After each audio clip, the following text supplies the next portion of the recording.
What's up, guys? Ronin here, and today we're going to talk about the upcoming World Summit. And we're very lucky because we got Bill on the line, who was at the last convention, the last World Summit, and it was freaking awesome. We've become very good friends since then. So, welcome, Bill. Hey, how's it going? Hey, good man, good. I'm actually feeling good. Like I got over here, man. I was like so jet lagged.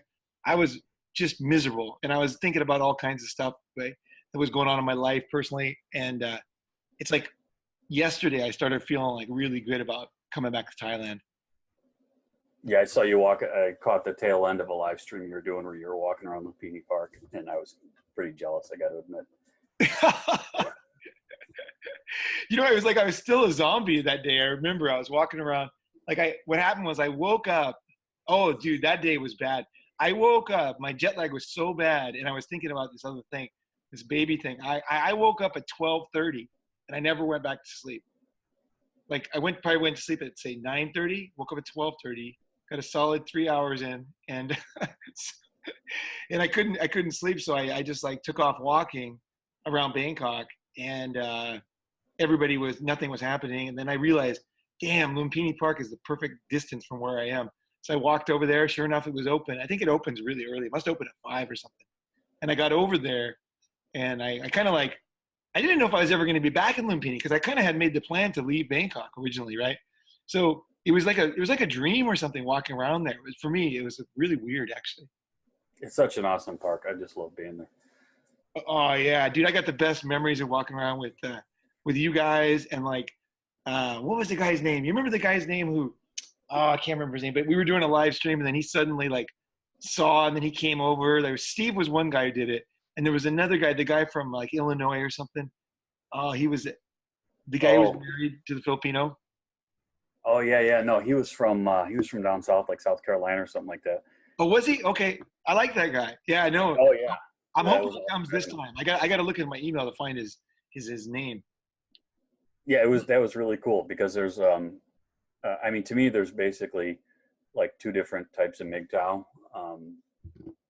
Like the ones that were born that way, that were always kind of, we were always doing our own thing, even from like little kids, and we never really fit in anywhere. And then there's the ones that got raked over the coals and beaten up by life, and kind of came to it the hard way, where they had to really go inside themselves and like take a look at their life and be like, I'm doing all the shit that I was told to do, and I wound up in this shithole place trying to do the right thing. So I can't listen to nobody else anymore. Now what the fuck am I going to do?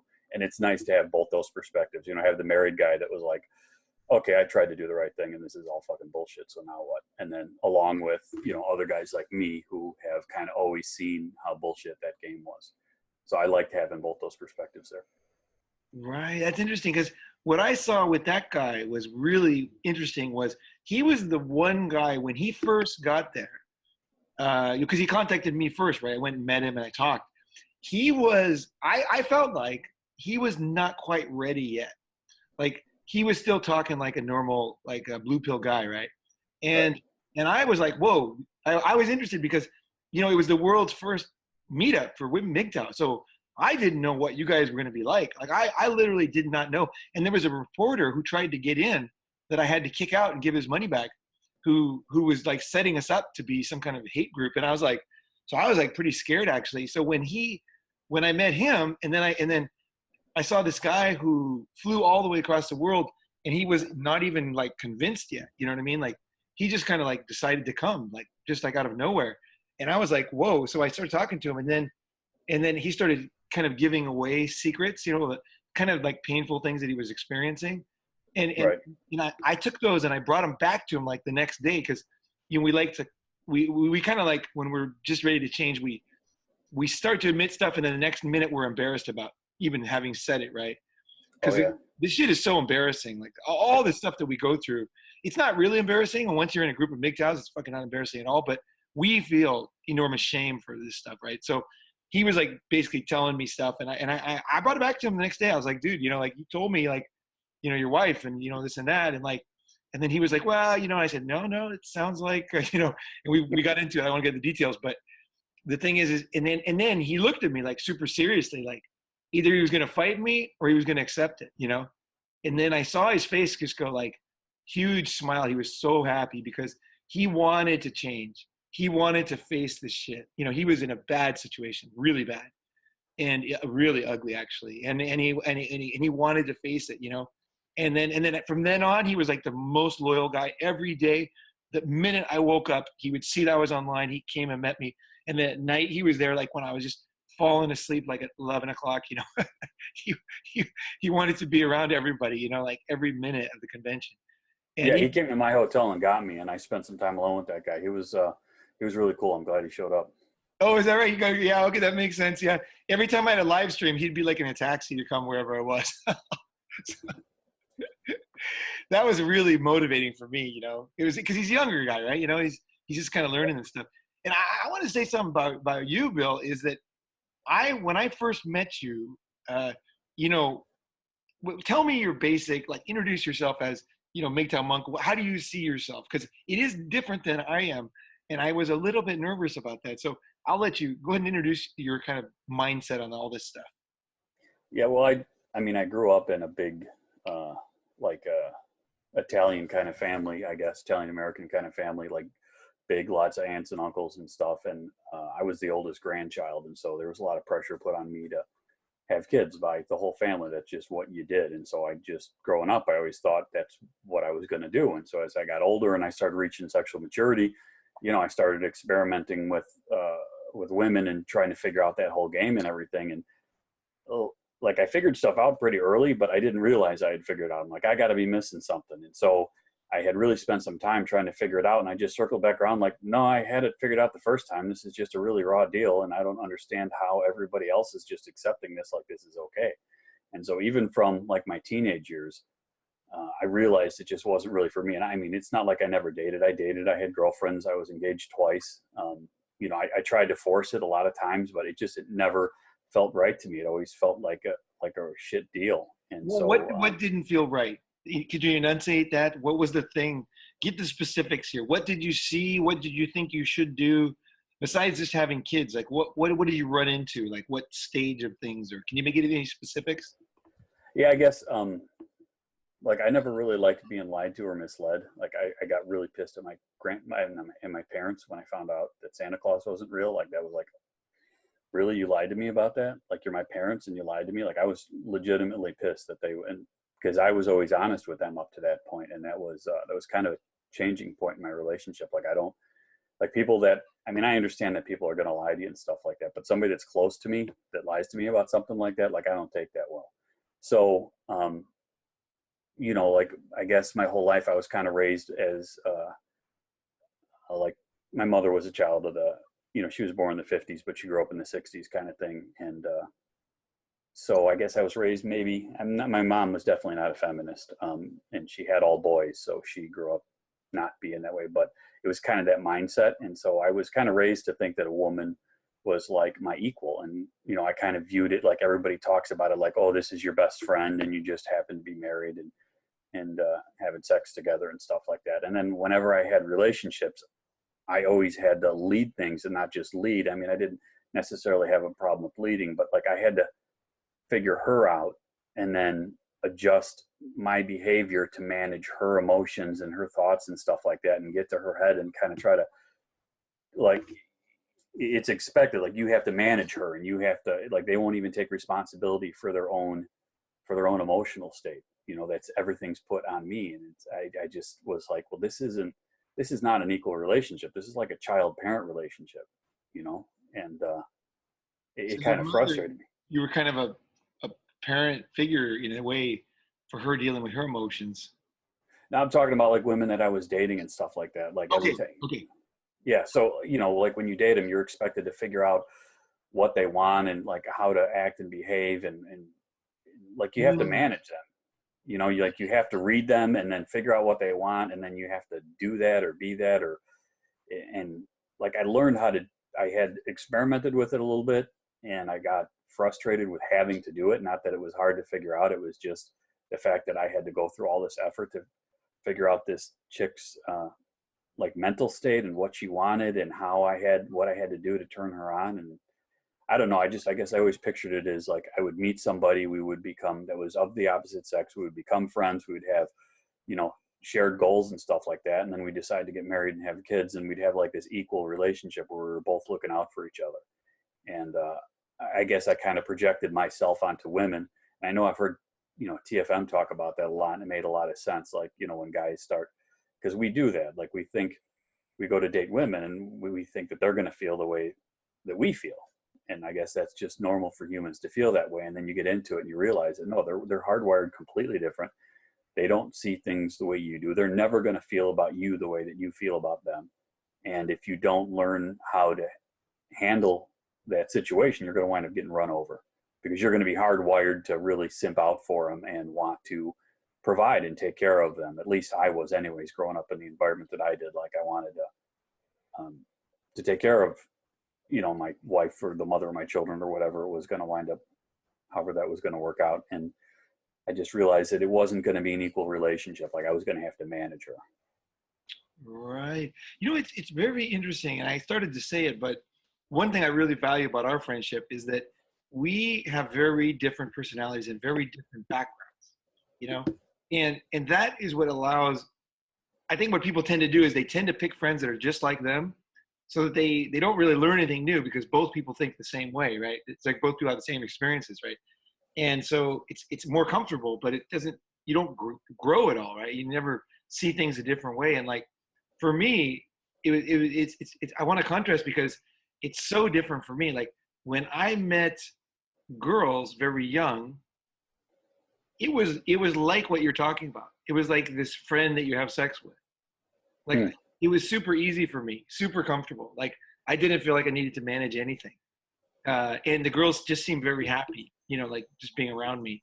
And I remember one time, this girl, somebody asked her, he was jealous, he was super jealous.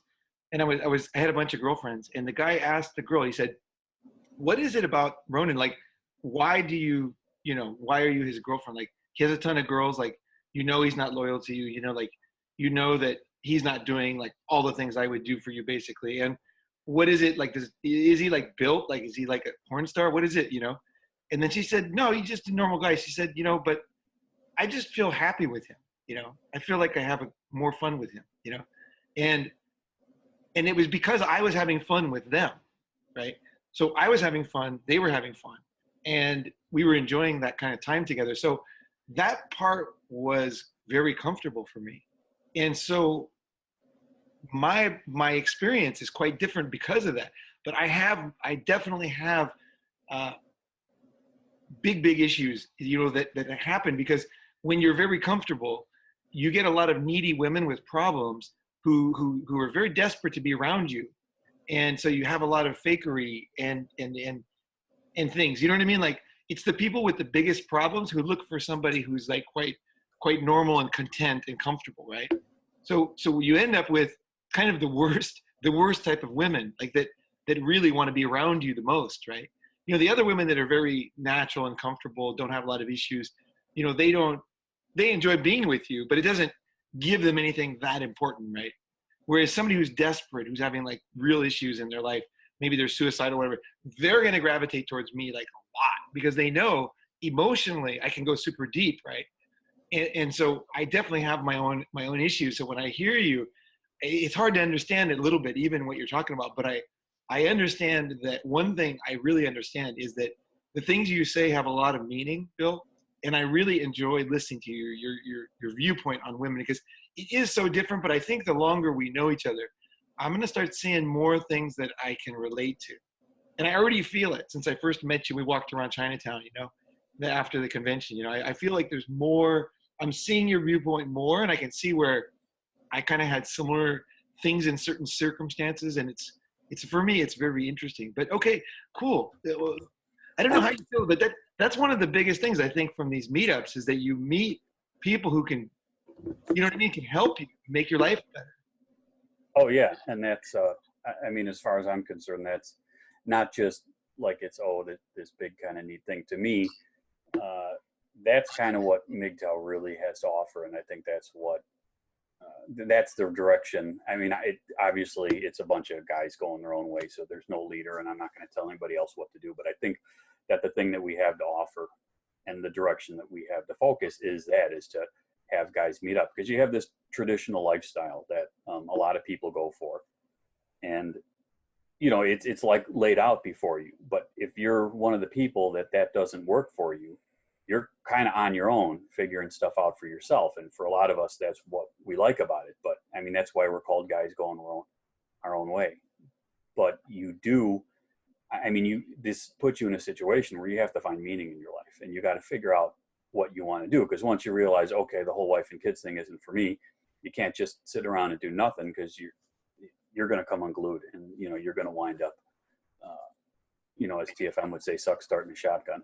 So you got to find something to do with your life. And a lot of times we want to do something different. We don't want to just like live a comfortable lifestyle. We want to go out and do cool shit and, you know, travel around and find cool stuff to do, but also not work like dogs, like married guys wind up having to, you know. So Right. to be able to meet up with other guys who have done that, and who have had to go inside and like find meaning in their life, and find different ways to live their lifestyle, and find ways to hang out and pass that kind of knowledge on. I think that's really, really important. I mean, I've heard that historically speaking, you know, they go through and dig up bones and stuff like that, and they can figure this stuff out, but only about half of all males, at a best case scenario, have wound up passing on their genes. So that means that, you know, what's going on with that other half of them. And I think in generations past, you know, maybe over in the East there, they had, you know, monks in, you know, like Shaolin temples and things like that. And, you know, the different cultures had different ways of doing it, but there was always a place for guys that the whole family thing wasn't for them, and things that you could do with your life to give your life meaning. And I just think that in our current culture, where you know, the government or our society or whatever wants to pair every man and a woman up together because that's the most fruitful way for society, because you know, once you attach a man to a woman, financially speaking, she's gonna, you know, be the bullwhip that keeps cracking to keep him moving and producing more and more and more. And Right. that's what keeps the tax dollars flowing in, and that's what keeps the whole entire system propped up. So there's been this big, huge push to make sure that everybody does that, but I don't think it's for all guys. And so now when you're one of these guys that doesn't fit into that mold, it's like, okay, now what do I do with my life? And when you're living, you know, like I do in you know, in a very, you know, I'll just say I live near Chicago. I guess that's not really a big deal for me to say that, but it's a huge, like, go, go, go kind of lifestyle. And everything is, you know, everybody's got a wife and kids, and everything's really fast paced, and everybody's worried about their next car and, you know, the improvements they did at their house or whatever, and just stuff that I really don't, it doesn't interest me, you know? Right. Well, that's the thing. You know, Billy, I really felt like of all the guys at the convention, or the summit, I should call it the World Summit, at the MGTOW World Summit last 2017, is that you really go your own way. Like, I'm serious. Like, you were different, because when we would have a discussion, or we had all these guys, and we were calling Angry MGTOW and all these guys, you were the one guy who, you did not ever get carried away with what everybody thought. Like, you didn't care. You had your own thoughts, and obviously you study and you're very intelligent. You're like, you were like, if anybody had an idea, you'd be like, okay, but it didn't affect you. Like, you just still had your own viewpoints. You know, the other guys were more like, oh, what's this new idea? Like, let's talk about this, you know? And you had a very, what do you call it? A clear idea of who you were and where you were going. And that was interesting. That was very, and also you had the monk mindset. So I think you were probably the only real MGTOW monk, I think. Was there any other guys there that were like? No, I don't think so.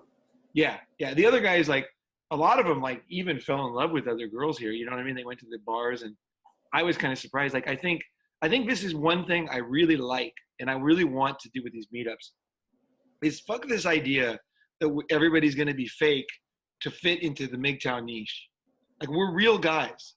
We're real people trying to live real lives, right? And the only way that we're going to actually be able to improve our lives is if we're honest about ourselves, about the whole group and the whole meetup and every different type of person. Like, this idea, this kind of bravado that you get on YouTube, that you tend to get, you know, it's like, it becomes kind of like where you don't want to share anything that's, you know, kind of away from the party line. And I just don't agree with that. And that's why I talked back with, you know, I often bring up ideas that I just like, hey, they're in my mind. Like, this is who I am. Like, this idea is coming up. I'm thinking it. I'm going to talk about it in a video because I just feel like there's so many channels where people are basically being dishonest. And I'm old enough to know that that doesn't lead to a good place. Like, it really doesn't lead to a good place. It leads to a kind of like Nazi guard mentality where everybody's like turning everybody in, or a communist turn your neighbor in for not having the right beliefs, kind of idea, right? Yeah, well, And not just that, but I mean, if you're not being honest with other people, you're a lot of times you're not even being honest with yourself. You're trying to lie to yourself. So if you're not even going to take an honest look at your own issues and your own problems, and you're going to try to cover them up and gloss them over and make them look pretty, like, you're not going to deal with it. If you want to deal with your shit, like, you have to be honest about it. You have to take an honest look at it and be like, okay, I'm not a perfect human being. Like, we all got our shit that we got to deal with. And I'm just a guy trying to get by in the world, trying to do my best. And, here's my shit. Like, this is my deal. And this is the stuff that I need to improve on. And this is the crap I need to work on. right. But you know what? Actually, what I'm not talking about that stuff. I'm talking about, like, they have different viewpoints. Like, some of these guys want to get married and stuff. Like, that's what I'm saying. Like, there's different kind of guys in the MGTOW niche. There's also that, obviously people have different issues, right? Whatever they are. But there's also guys with different viewpoints on basic things inside of MGTOW. And they tell you when they know you well, they'll say, well, this and that. And I really welcome that, because I think that for this thing to really help people, we need to face the reality that we have a lot of diverse guys, and they just have different viewpoints, and to be inclusive and allow people to say stuff, because I truly believe that we're doing something fucking awesome. Like, we will create a fucking diamond here. I really do. I'm serious. This is the beginning of something super big and super powerful, but it's not going to happen. It can be derailed if we start out with this kind of like mentality where everyone's trying to like have a better story than the next guy, right? You know what I mean? Like, more hardcore MGTOW, right? That kind of mindset. And I've seen that in different social groups where people try to fit in and try to have a bad story. So I really like welcome these guys to be honest and to talk about their situations. Everybody's in a different phase, and everybody has, like, I think we even go back and forth, right? We go back and forth. You know what I mean? Like, one minute we're like this way, and the next minute we're like that way. Like, this is just beginning, right? So it's fucking intense, man. And I know for myself, I fucking have all kinds of viewpoints, and experiences. I couldn't agree more with that. I mean, that's exactly how I feel about it, because I kind of felt this way about a lot of stuff. I just recently had some ayahuasca experiences that would be hard for me to even put into words, but that kind of really just reinforced what I was thinking on this. And I don't know. I think that the way we as men are kind of destined to live is really kind of going our own way. And I mean, not to say that a guy can't, have a wife and kids or anything like that, but I mean, where we accept each other, we meet each other as equals, and we accept each other, and we deal with guys who we want to deal with, and we don't, but we don't necessarily feel that we have to fight anybody, and I don't mean just physically fight them, but I mean like fight who they are or what they're doing or whatever. Like, allow each other, like, as long as you're not messing with me, I won't mess with you. In as much as our goals overlap, we can do shit together. We can talk and have different viewpoints and just go our own way and agree to disagree and stuff like that, without feeling that we have to beat each other into submission. And I think that the whole problem of our society right now is this thing where everybody feels that they got to convince everybody else to see the world exactly how they see it. And I think that the way forward is more what we're working on here, is if we can teach young men to become men that stand tall and are confident in who they are and aren't afraid to be themselves, whoever that is, and accept other people for who they are, that I think that this would be a lot better world to live in my opinion. I think that, well, I think of it as like this. There's real things and there's fake things, right? So fake things there's nothing good comes out of that. So the only option we have is to go with the real shit. There's nothing on the other end. Like, there's just nothing. There's just destruction and fight. You know what I mean? Nothing good. So I think people being honest is really good. And I, it reminds me of something I've thought about a lot actually. And it's this is a weird concept, but I've been in Asia so long that I don't exactly think like an American guy anymore, And Right. one thing when I was home, it really struck me is that I feel like North American men have very, very strict ideas of what is macho. Like for example, like I would see a truck, and to me, honestly, the truck, it looked cute. Like these guys are totally dishonest with themselves, if you ask me. Like the truck looked like it was designed by a Tonka truck designer, right? Right. Uh, and the guys can't admit that they like cute, right? So then the next thing is it has a huge like letters on the front, whether it's Ford or whatever, right? Like if you just have big letters, then it's like masculine or something, right? Whereas if you have like whatever kind of other kind of letters, then it's not masculine, right? And I saw this all across advertising and products and everything marketed to men. I really felt like the definition of masculinity in North America is fucked. I just do not agree with it. I just don't think there's anything there. I don't think there's anywhere to go with that. It's like something that you can only embrace when you're in college and drunk. And whereas like the Asian masculinity, right? An Asian macho is very fucking different, man. Like Japanese guys, like if you look at the Yakuza, if you look at any of the a lot of groups, the emperor, their symbol is a flower. And Japanese men, when there's different flower seasons, they go. I mean, these are like murderers, right? These are fucking hardcore dudes. They go and they look at the flowers and they take pictures, and they appreciate the flowers from the different seasons, and they appreciate how seasons change, how we live and die, how time passes, and and at first you don't understand it when you're new in Asia.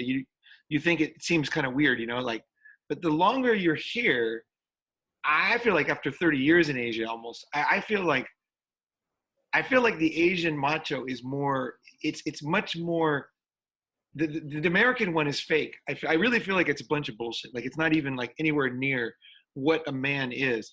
Like a lot of the Asian macho is things like understanding history and able to explain a concept and have good vocabulary, being able to enunciate a concept, right? And also having an idea of a lot of historical, connections to things, and having deep understanding of things, like, and that is masculine in Asia. And I love the Asian macho idea.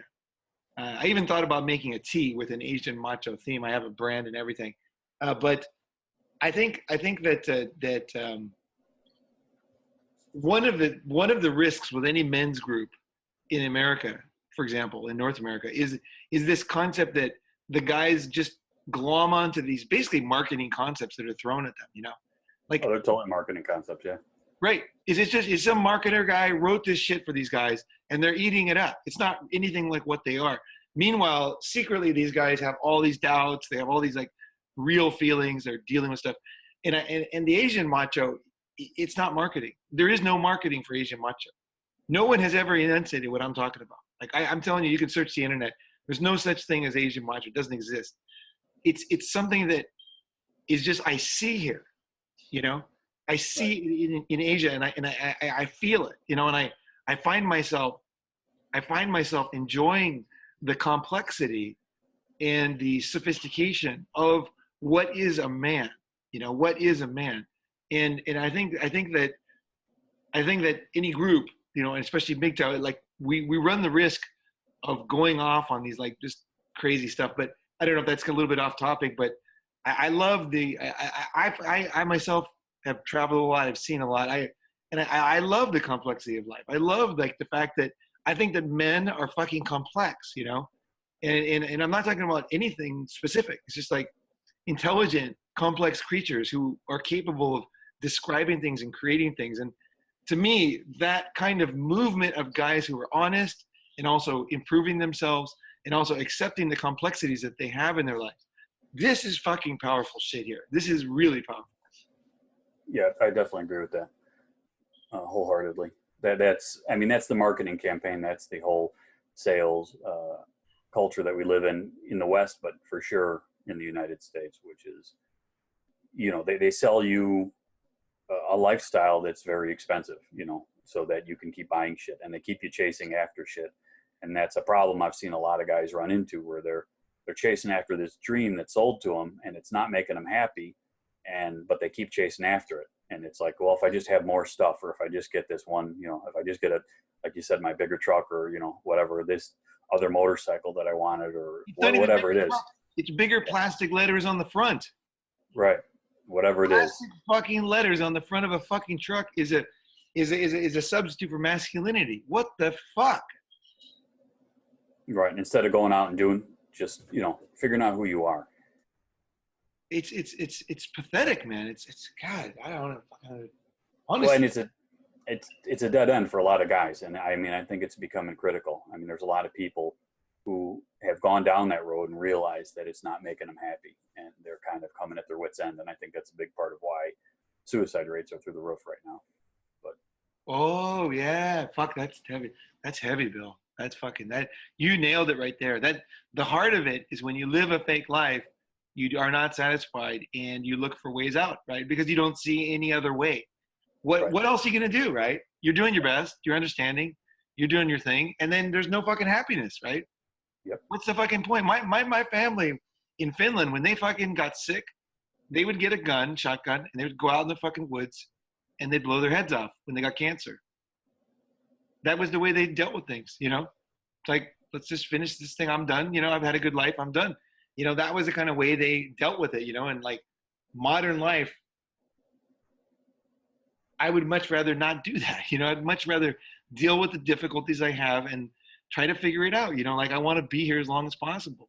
I really want to go as deep as I need to go and help as many people as I can. You know what I mean? Like this old masculine way, I just don't think there's anything there either, you know? Yeah, but what's more important, being here as long as possible or enjoying every minute that you're here? I think it's connected, Bill. I think it's connected because the more you get into it, the longer you want to be, you know? It's like the more that life becomes fulfilling and the more that you, whether it's difficulties and struggles, but it's fulfilling. There's meat there. You know what I mean? There's something fucking going on. You're digging in, you're fixing things, you're getting better. That, not necessarily happy, but it makes you want to stay around longer and see more, right? Like a meaningful class, a meaningful conversation. Yep, I could see that. So I want to be around as long as possible and see what else the fucking I can figure out, right? Who knows whatever else is here, right? Yeah, I can see that. I did, but at a certain point I do too. I mean, I can kind of, you know, I can kind of understand what you were saying about going out into the woods and stuff. Like as I'm getting older and my younger racing days are starting to catch up to me, and, you know, the injuries and stuff, and the body's getting to be not what it used to be, and it doesn't bounce back as quickly as it does. And I mean, I'm nowhere near there yet. I'm in my late 40s, but I mean, I could see a point where, you know, if I'm like 70 and I got cancer or something like that, it's like, okay, well, you know, I've put in my years, I put in my time. Am I going to keep fighting this thing forever and be miserable and do chemo and everything? Or just say, forget it, my number's up. And instead of, you know, dying over the next 3 weeks or month or whatever in a lot of pain, I'm just going to get it done with. No, I agree. Like when you're talking about physical long-term pain and like no hope of recovery, it is a smart decision. I think it's interesting you say that, because one of my very most interesting friends or deepest friend or whatever the fuck you call it was a dude named Chris, and he overdosed on heroin here in Thailand on purpose. Oh yeah, you told me about that. Yeah, he did it because he got cancer and he had no money. And they raised money. A bunch of friends of mine paid. I gave some money, and then he went through recovery, and then it came back, and he realized that there was no way he was going to survive the second time. And so he decided to end it all. And Chris, I could go off on Chris. Like he was I could do a whole episode on Chris. It would be fucking fascinating too. This dude was the most interesting guy I've ever met. I'm serious too. This fucking guy was amazing. But he made a decision that when it was over for him, he went out and so yeah, no, I hear you there. You know, I definitely hear you. It's nothing is sacred, man. It's like we all are doing the best we can. We're figuring things out. We're like this bullshit of like things are off limits and you can't think this and you can't, you know what I mean? It's like bullshit, man. You know, it's like people are scared of like learn, I don't know, touching on things or whatever. But yeah, no, Chris fucking did it exactly what you're talking about. So I support that thinking too. You know, it's he didn't have any hope, right? He didn't have money for medical care. He was gonna be in serious pain, insane pain, and there was no hope for his cancer going away. You know, so you know, he made that decision. And I often go, next time you come, I'll take you down to his grave. Maybe I'll take all the guys down there. Yeah, and that I mean, you see, people just seem to be, at least in the States, anyways. They seem to be like afraid to experience life, to feel anything. You know, I see people that live in their houses and they don't ever want to open up the windows, and they, you know, they go from heat to air conditioning or whatever, even when we have gorgeous weather outside, and like they don't want to be out in the environments. They don't want to be, they don't want to get up off their butt and move around. Like they don't want to do anything, and then they can't figure out why they don't have any energy and why they feel miserable and why they're always depressed and stuff like that. And they just want the simplest, like they want everything handed to them. They don't want to experience anything. They don't want to even feel life. They don't want to feel rain on their skin. They don't want to feel cool breeze on it. Like they just want to be inside and have everything be the same all the time, so that they don't have to experience anything. Essentially, just, you know, all of life winds up becoming white noise and just disappearing in the background because you don't have anything to compare it to. It's you pathetic. know, you don't. It's so pathetic. It's really like, it's just like a puppet fake life, you know? It's like unbelievable. Like I can't even understand how people could be satisfied with this type of life.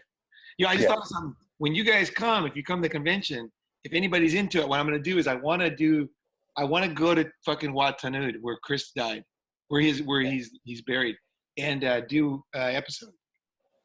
All right.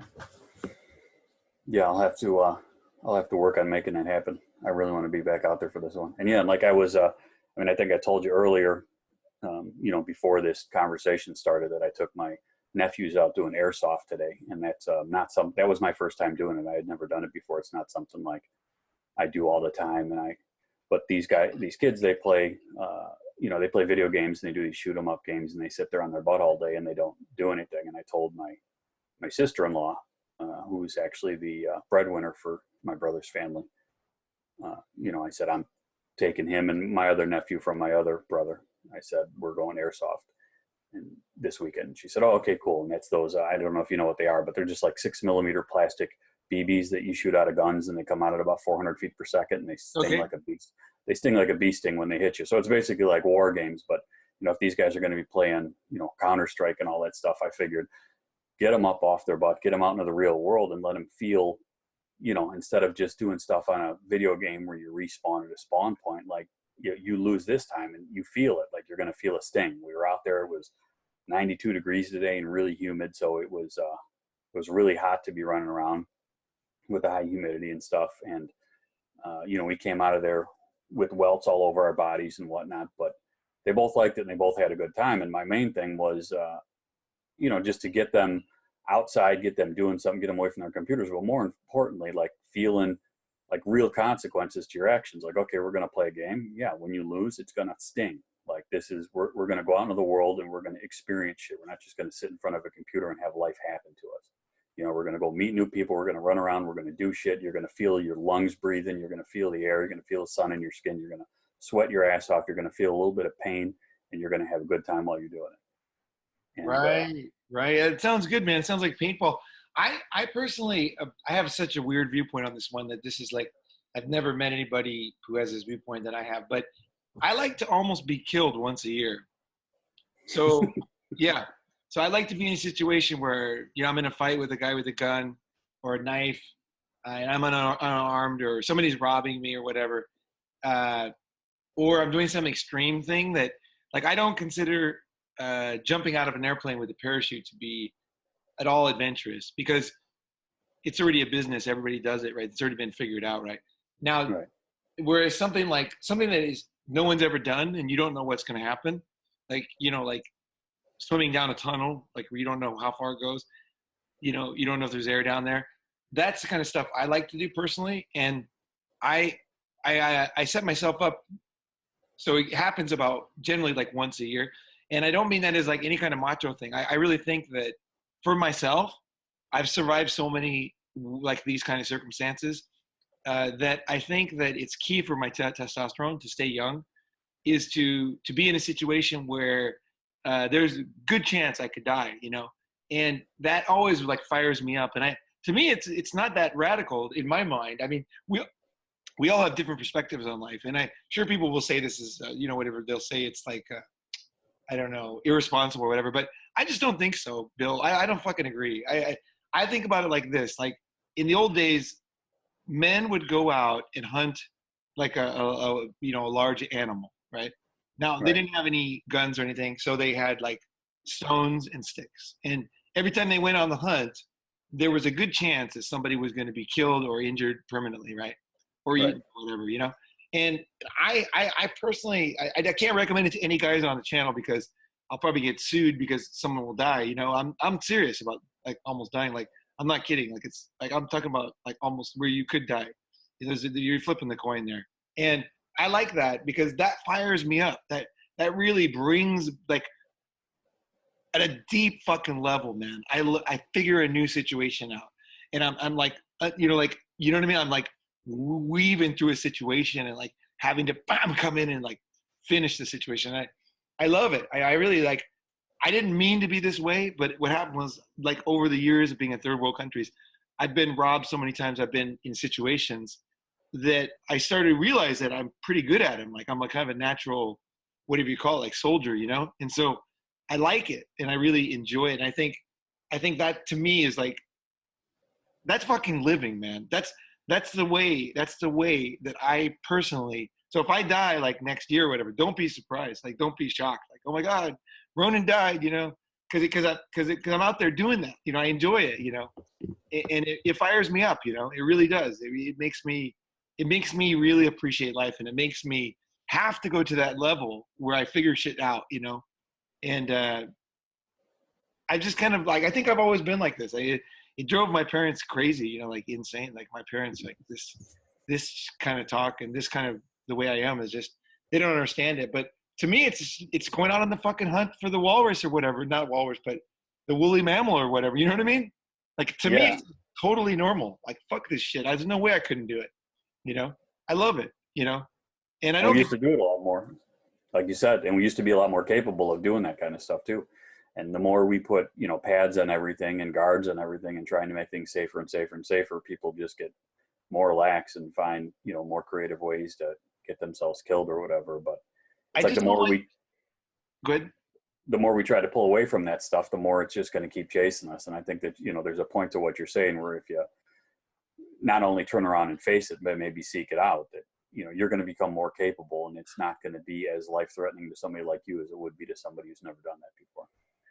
Yeah, I mean, like good things happen. Like you learn things. I learned things. You know, like when I was one time I was attacked by like many guys with sticks and chains, and I don't even know how many guys it was. It was a lot of guys, and I my willingness to go in deep with it, you know, like just to take them on, you know, basically Mhm. blew these guys' minds. Like they at the end, like I lived obviously, and I had like I got huge like black and blue like blood blisters, like huge, like maybe as big as like a almost like not like maybe a third of a golf ball kind of thing, like all over the place. And I got a lot of respect from those guys, and I realized that if you're really ready to go down like all the way, people I don't know, like it's weird, like you learn things. There's doors in the fucking world that you only go through if you go there,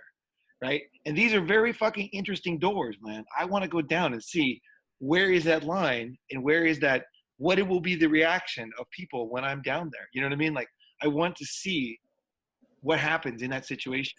It's not a death wish at all. Not at all. I want to live, man. I love life, man. I fucking love. I'm in that sense. I'm more like a female. I love living, you know. But part of this enjoyment of life is that fucking. That is the fucking thing. That life, right? Is that you could fucking. We're all gonna fucking die, right?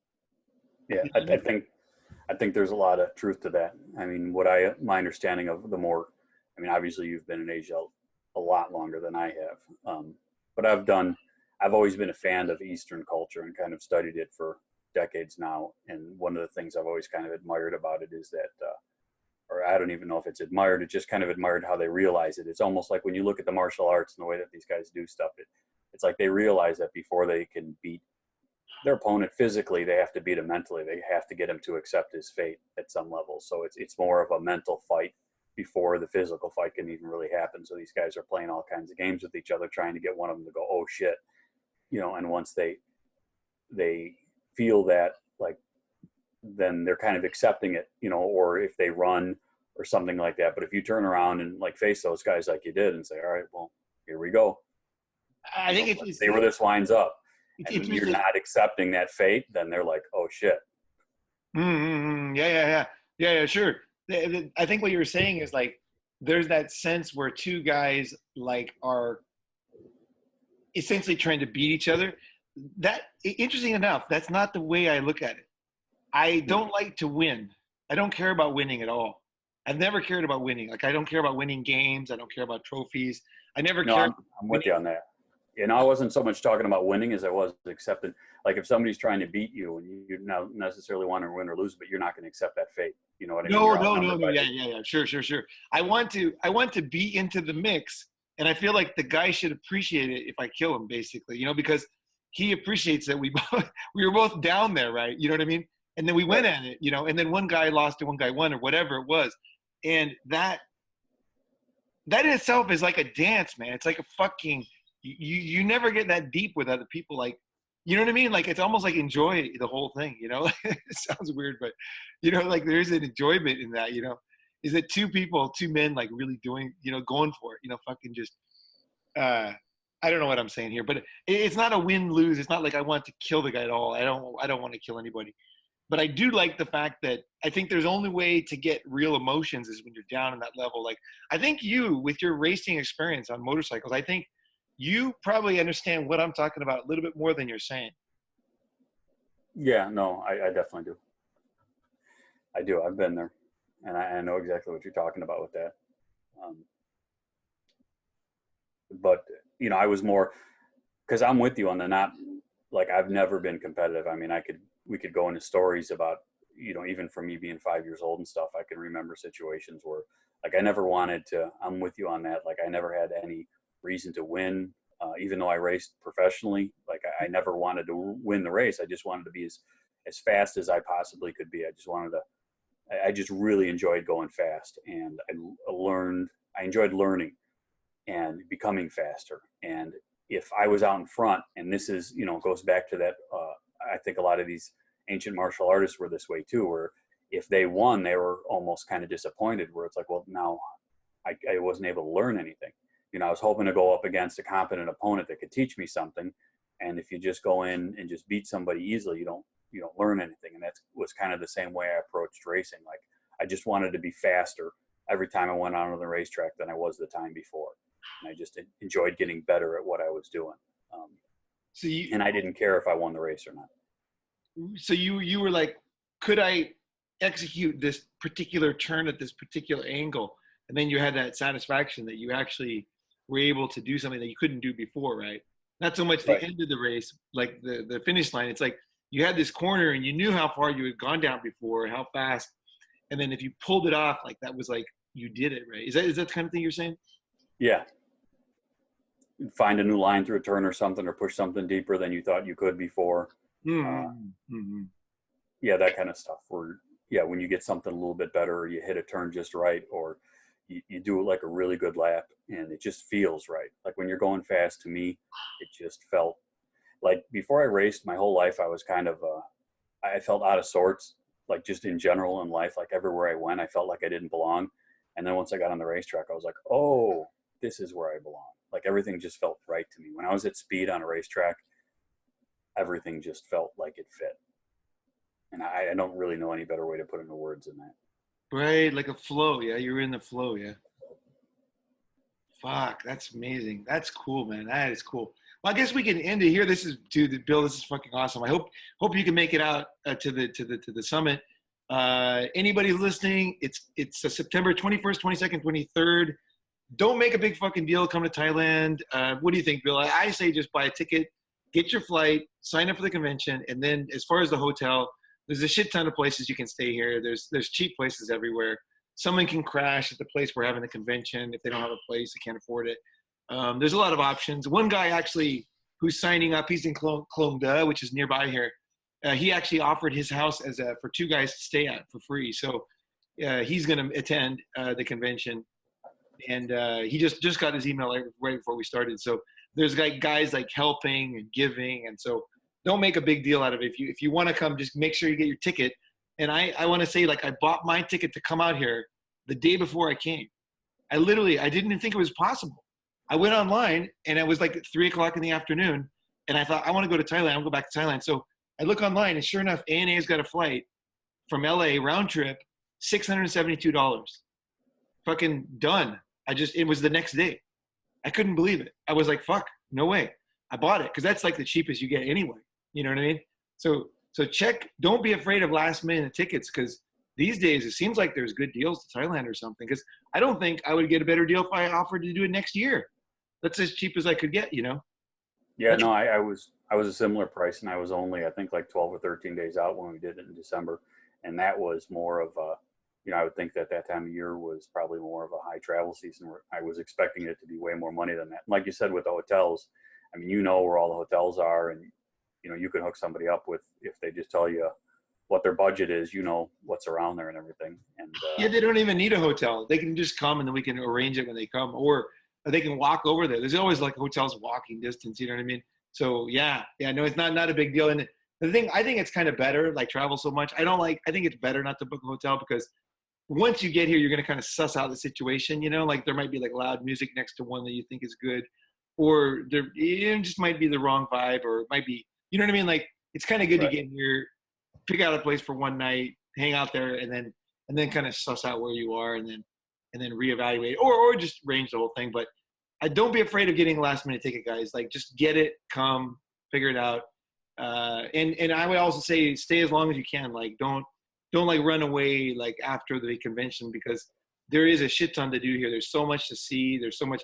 A lot of the guys who came to the last one were still hanging around like a long time. Like, especially Pastor Pimp, man, he was here till like the end, man. Pastor Pimp was there, and we hung out a lot. We went out all over the place, to Chinatown. We went all over the place. It was great, It was fucking really nice, actually. So yeah, I loved hanging out with him. Yeah. So don't be afraid of, like, I don't know if I can hang. It depends on my situation, schedule, and everything. But like, there's a lot of guys who are going to be cool, going to be here. So a lot of guys are going to be staying longer. One guy already got a 3-week ticket, I know. Another guy got a 6-week ticket, actually. One guy's coming out from where's he coming from? I can't remember, but he's got a 6-week ticket. So I don't know what he's going to do.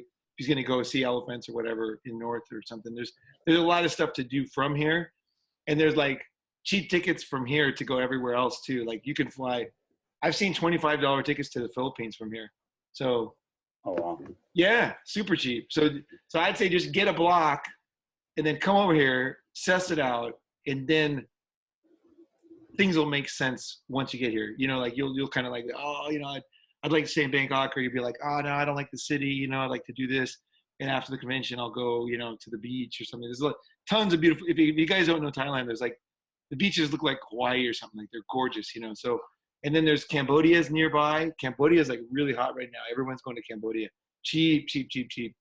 There's more thieves there though. You got to watch your ass there, but they don't hurt you, but they like steal your mobile phone when you're like, the motorcycles drive by and they grab it out of your hand. I'm talking very, very experienced, smart travelers are getting their phones stolen. So it's not, don't think it won't happen to you. Cambodia is like that. So don't ever take your phone out of your pocket when you're in Cambodia in public. Someone's going to they're really good apparently. So either way, there's Cambodia is a really cool place. I've been to Cambodia. It's awesome. And Vietnam is close. Philippines is close. And these places sound like a big deal if you've never been traveling. But dude, once you're here hanging out with us, it's not going to be no big fucking deal. You're just going to do what you want. It's going to be great. So, So yeah, and I would say for anybody that's kind of up in the air about it and wondering if they should or shouldn't. I mean, I can't speak for anybody personally, but I think that if you're thinking about it, it's probably for you. You know what I mean? If heard all of Ronin's conversations before and you've been listening to them, you've been wondering if you should do it. Cause I was kind of on the fence, my first time. It was a little bit of a jump for me. I'm like, am I just going to just go running out there, not knowing what's going on and just figure it out when I get there? And I did, and I didn't regret it for a second. Yeah, I'd love, that's cool. I'd love to have like someone like Sandman or somebody, one of the other content creators come out too, So if anybody's listening, one of the content creators, send them out, man. It would be great to have some more, just different people who could speak and things like that. I think could add stuff to it, right? And man, there's so much benefit in meeting people. Fuck, I cannot tell you guys. My life is better that I met you guys. I can say that for sure. Yeah, and I can say the same. Fuck, it was awesome meeting you in Boston too, right? That was fucking cool, man. Yeah, I knew I was close by to you, so I figured I'd just stop by, and I figured we were just going to say hey and catch up or whatever, but that really wound up being a cool day. I'm really glad I did it. I can't even really put into words how it was almost kind of magical, like everything. I mean, if I were to describe to somebody what we did and everything, it probably wouldn't sound like that big of a deal, I guess. I don't know, but it was just a really neat day for me. Yeah, me too. I was really glad you came because I didn't know, it was kind of up in the air, till the last minute. And then it was like, then you came and then you met my brother and, it was like really, it was a deeper connection than we had even at the convention. So once you meet people, guys, you're going to have friends all over the world, so you're going to be traveling and you'll be hooking up with other MGTOW dudes who are just somewhere else, right? And people will start to, I think that's what's happening. That whole Boston thing was a big deal. I think that was a watershed thing. You reached out to me, and you saw my videos where I was making them and you reached out. It's like after you get to know somebody, then it's good. A lot of people, they want to like meet up and coffee and stuff. I say, no way. Come to the convention first, come to the convention first. Fix yourself, work on yourself, right? Right. And don't be needy, right? Come here and give, right? Come here and help other guys. Other guys are hurting too, right? They're all going through shit. Everyone's going through shit, right? And be a giver, and then once you know people, hang around for this many days and like talk about stuff, and we're out and we go to everyone went to clubs, which I don't like clubs, but people seem to like it except me. And the walks, like out of all the walks, we'll go on the walks, we'll go see Chris's fucking grave at Matanud, which would be fucking awesome. I think that'll blow people's mind. Like just seeing how funerals happen and seeing how people are buried and stuff. It's quite interesting. And then hearing about Chris is going to blow people's mind. I tell you that. He blew my mind. So, all right, cool. All right. Well, Bill, thank you so much for fucking everything, man. And I look forward to seeing you soon. Okay. Thanks, man. Anybody else listening? I feel the same way for you guys. So comment below. Send me an email, roninmigtow@gmail.com. Bill, any ideas about like things that they should worry about or things that they should do, or any like practical things you could tell them to do? No, I would say worry as little as possible. I mean, I didn't bring a whole bunch of stuff with me there. You don't really need anything, other than the clothes that you're going to wear and some money to spend and stuff like that. And stuff's really affordable and cheap. I wouldn't worry too much. I would just come there pretty much with an open mind and not worry. I'd say not worry is probably the biggest thing. Just figure it out and roll with it. All right, cool. All right. Well, thanks guys for listening, and comment below if you want to come, or send me an email, roninmigtow@gmail.com, and we will figure it out. All right. Thanks for listening, and thanks for being part of it.